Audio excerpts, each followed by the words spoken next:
Bienvenue sur notre chaîne. Aujourd'hui, nous plongeons au cœur d'un sujet aussi fascinant que crucial, les signes de la fin des temps selon les dernières révélations du pape François. Alors que le monde semble s'éloigner de plus en plus de Dieu, le pape nous appelle à la vigilance et à la ferme confiance en notre foi.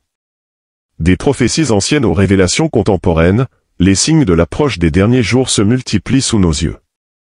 Nous explorerons ensemble les avertissements du pape François, les théories captivantes sur l'Antéchrist, et comment ces éléments se conjuguent pour dessiner un tableau inquiétant mais plein d'espoir.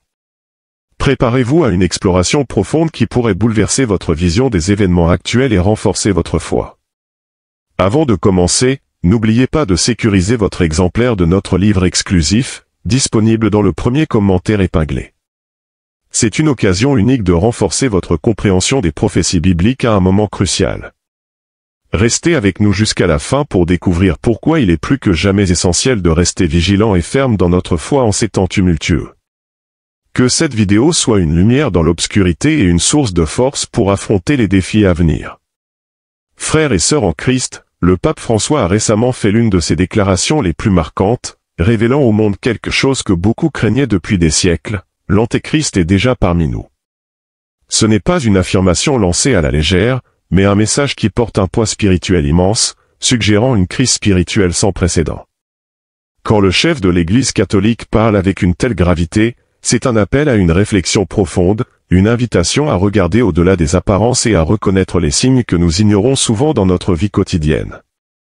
Imaginez un instant que les changements que nous voyons dans le monde ne sont pas de simples coïncidences ou le fruit de processus naturels, mais plutôt les manifestations d'une bataille spirituelle qui s'intensifie. Le nom de Jared Kushner est devenu de plus en plus controversé, en particulier lorsque ses actions sont examinées à la lumière des prophéties bibliques. L'acquisition du célèbre immeuble situé au 666 de la 5e avenue à New York a suscité une série de théories et de spéculations qui lient le gendre de l'ancien président des États-Unis à des événements de grande importance spirituelle. Ce nombre, chargé de symbolisme dans le livre de l'Apocalypse, est souvent associé à l'Antéchrist, et le lien avec Kushner soulève de nombreuses questions. Était-ce une simple coïncidence ou un indice de quelque chose de bien plus grand qui se trame en coulisses sur la scène politique mondiale? Au fil des années, Kushner a joué un rôle central dans plusieurs des décisions les plus importantes et controversées des États-Unis. Sa proximité avec le pouvoir, combinée à son attrait apparent pour des accords hautement symboliques, alimente davantage les soupçons qu'il pourrait jouer un rôle majeur dans ce que beaucoup considèrent comme l'accomplissement des prophéties anciennes. Pour ceux qui croient à l'imminence des temps de la fin, ces signes sont clairs et alarmants. La connexion entre Kushner et le 666 de la 5e avenue est vue par beaucoup comme un présage, un signe que des forces cachées se déplacent sur la scène mondiale, préparant l'arrivée de l'Antéchrist. Pour comprendre plus clairement et rapidement les signes qui nous entourent en ces temps de défi, il est essentiel de prendre conscience des prophéties qui se réalisent. Beaucoup ne réalisent pas encore l'ampleur de ce qui se passe autour de nous. Dans son discours, le pape a souligné que nous sommes ici pour combattre le mal, tant dans le monde qu'en nous-mêmes. Nous devons regarder vers Jésus-Christ, son Père et le Saint-Esprit, sachant que nous n'avons rien à craindre. Mais qu'est-ce que cela signifie? Comment Jared Kushner est-il connecté à ce message? Nous entrons dans une bataille spirituelle, non seulement pour protéger notre foi, mais aussi pour affronter une vérité terrifiante. Suivez chaque instant pour découvrir cela. Cherchons la guidance de Jésus et marchons dans sa lumière. Le pape François, leader mondialement respecté de l'Église catholique, ne suit pas seulement les enseignements traditionnels du christianisme, mais a aussi une profonde compréhension des mystères spirituels les plus complexes. Récemment, avec sa perspicacité sur l'Antéchrist, il a lancé un avertissement stupéfiant: l'Antéchrist a déjà émergé, attendant silencieusement le moment destiné pour se révéler. Jared Kushner, né en 1981, n'est pas un simple homme d'affaires ou investisseur. En tant que gendre de l'ancien président américain Donald Trump et conseiller principal durant son administration, Kushner a exercé une influence notable sur la politique étrangère des États-Unis, notamment au Moyen-Orient. Il a joué un rôle crucial dans la négociation des accords d'Abraham, un accord de paix historique entre Israël et plusieurs nations arabes. En surface, ses réalisations semblent refléter la diplomatie et la bonne volonté, mais des courants inquiétants liés à sa vie et à ses actions soulèvent des questions profondes sur le déroulement des prophéties bibliques. Alors que nous plongeons plus profondément dans les événements mystérieux et inquiétants qui entourent notre monde aujourd'hui, un nom émerge de l'ombre, Jared Kushner. Bien que le pape François souligne souvent l'importance du discernement et la lutte continue entre le bien et le mal, il ne néglige jamais les questions humanitaires telles que la justice sociale, le respect de l'environnement et la compassion. Cependant, il a révélé une connexion profonde entre la prophétie biblique des 10 rois et l'arrivée terrifiante de l'Antéchrist, un signe indéniable que la fin des temps est plus proche que jamais. Jared Kushner pourrait-il être l'un des signes menaçants de l'arrivée de cet être sombre? Sa présence sur la scène mondiale porte-t-elle un poids bien plus important qu'il n'y paraît? Pour ceux qui gardent une foi ferme en Christ, cette question persiste avec une intensité troublante. L'un des aspects les plus notoires de la carrière de Kushner est l'acquisition en 2007 du bâtiment situé au 666 de la 5e avenue à New York pour la somme faramineuse de 1,8 milliard de dollars. Cette adresse, portant le fameux numéro 666, connu des croyants comme le nombre de la bête et de l'Antéchrist dans le livre de l'Apocalypse, a alimenté une vague de théories du complot. Est-ce une simple coïncidence ou cela suggère-t-il quelque chose de bien plus sombre? Le bâtiment lui-même surplombe Manhattan, étant à proximité de la cathédrale Saint-Patrick et du Rockefeller Center, des lieux symbolisant le pouvoir, la richesse et l'influence. La connexion de cette transaction avec le défunt David Rockefeller, une figure éminente au sein de la loge Illuminati, ne fait qu'ajouter au soupçon croissant que cet accord était bien plus qu'un simple achat immobilier de haut niveau. Un autre détail troublant émerge lorsqu'on examine les registres de vote de Kushner entre 2009 et 2016, où il était inscrit pour voter en tant que femme.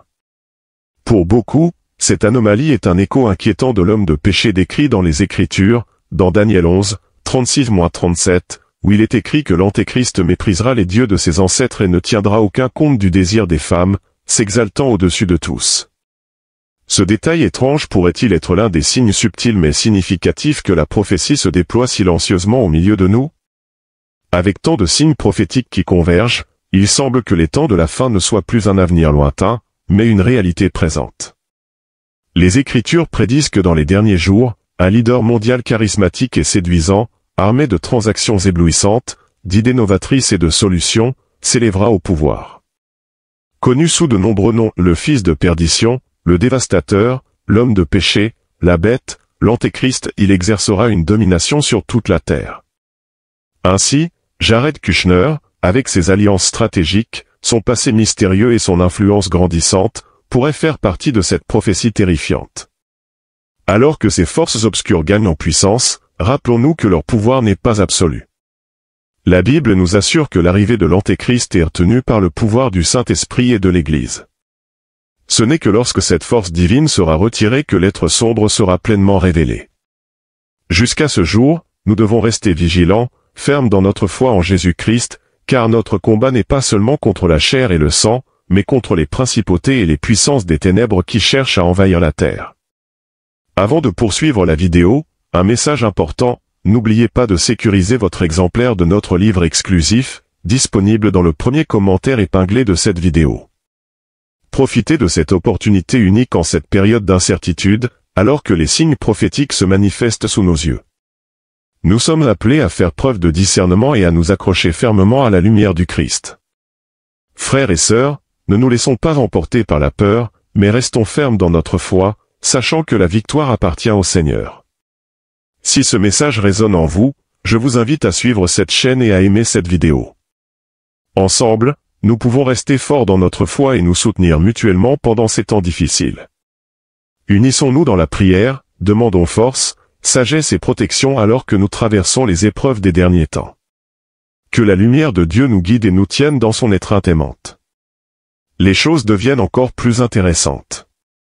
Dans une homélie puissante prononcée jeudi, le pape François a déclaré avec audace que la persécution des chrétiens et la peur culturelle croissante d'exprimer publiquement sa foi sont des signes clairs que la fin des temps est proche. Depuis la chapelle de la Casa Santa Marta au Vatican, le pape a souligné le changement alarmant vers un monde où le culte de Dieu est de plus en plus restreint. Vous devez obéir aux ordres des puissances mondaines. Vous pouvez faire beaucoup de belles choses, mais pas adorer Dieu.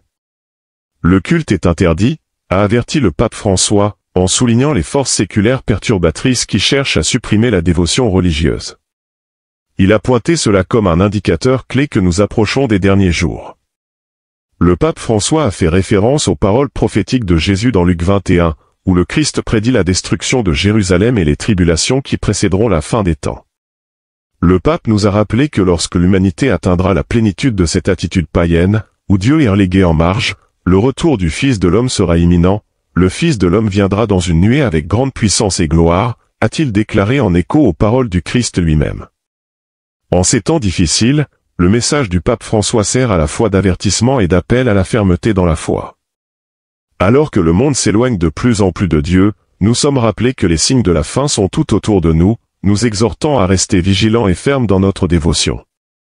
Écoutons les paroles du pape et préparons nos cœurs à l'approche du jour du Seigneur. En plus des avertissements du pape François, plusieurs théories abordent également l'Antéchrist. La notion de l'Antéchrist a fasciné et troublé les croyants pendant des siècles, générant d'innombrables théories, chacune offrant une vision différente de cette figure maléfique prophétisée dans les Écritures. Parmi ces théories, 4 interprétations dominantes ont émergé, celle du milliardaire riche, celle du leader religieux, celle du leader politique, et celle du leader d'une église apostate. Chaque théorie présente une vision unique de la manière dont l'Antéchrist pourrait apparaître, en s'appuyant sur divers versets bibliques et des perspectives théologiques. Aujourd'hui, nous nous concentrons sur 2 des idées les plus captivantes, le milliardaire riche et le leader religieux comme incarnation possible de l'Antéchrist. La théorie de l'Antéchrist en tant que milliardaire riche suggère qu'il apparaîtra comme un magnate milliardaire exerçant une influence économique et politique immense sur le monde. Les partisans de cette théorie se réfèrent souvent à certains passages bibliques qui semblent s'aligner sur des caractéristiques associées aux individus riches et influents. L'idée que l'Antéchrist pourrait être une figure charismatique et influente capable d'unir les gens sous de faux prétextes correspond bien à l'image d'une personne riche et puissante.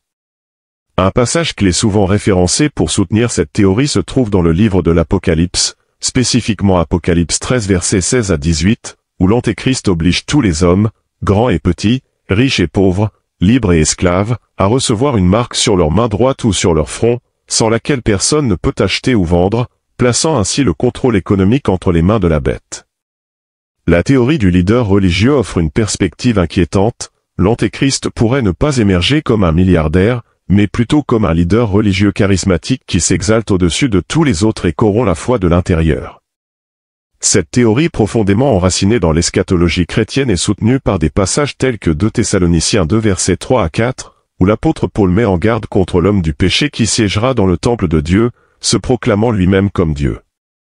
Ce personnage, interprété par certains comme l'Antéchrist, exerce une influence spirituelle pour tromper les croyants et les égarer. La théorie soulève des questions troublantes, la personne même qui prétend guider les fidèles pourrait-elle être celle qui les conduit à la destruction?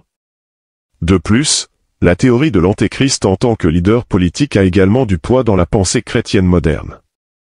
Beaucoup spéculent qu'un tel leader pourrait s'engager dans une diplomatie interreligieuse, présentant une fausse unité tout en érodant subtilement les croyances chrétiennes fondamentales. Cela fait écho aux avertissements répétés de la Bible concernant les faux prophètes et les trompeurs capables de séduire les masses.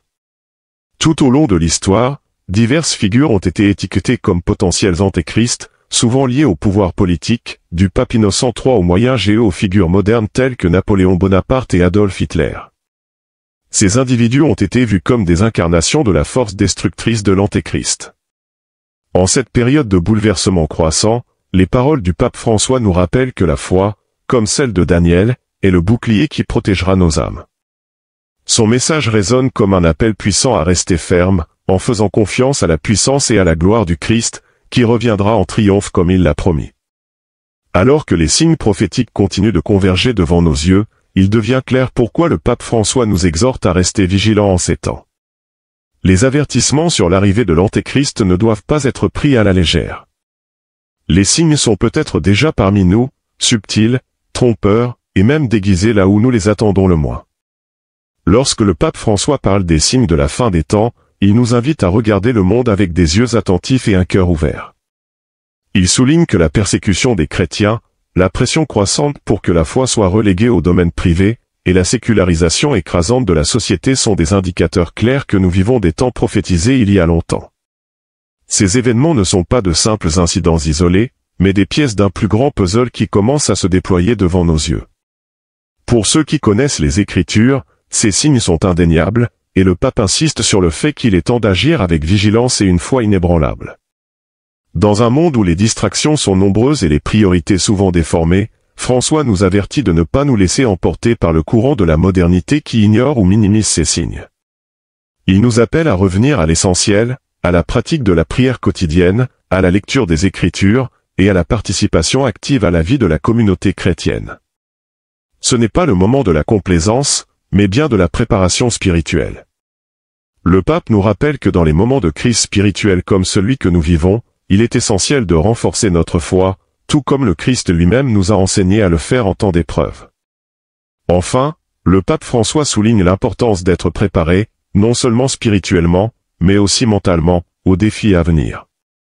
Il mentionne que les chrétiens ont toujours fait face à des difficultés, mais que celles-ci pourraient s'intensifier dans les temps à venir. Lire des œuvres comme l'Apocalypse de Jean peut fournir des aperçus sur ce qui est à venir et aider à interpréter les signes actuels à la lumière des prophéties. L'important est que, malgré les signes de ténèbres et d'incertitude, la foi reste l'ancre qui nous maintient fermes, prêts à affronter toute tempête qui nous tombe dessus. Face aux ténèbres croissantes, souvenons-nous des paroles du Christ, « Je suis avec vous tous les jours, jusqu'à la fin du monde ». Que cela soit notre réconfort alors que nous continuons à naviguer dans ces temps prophétiques.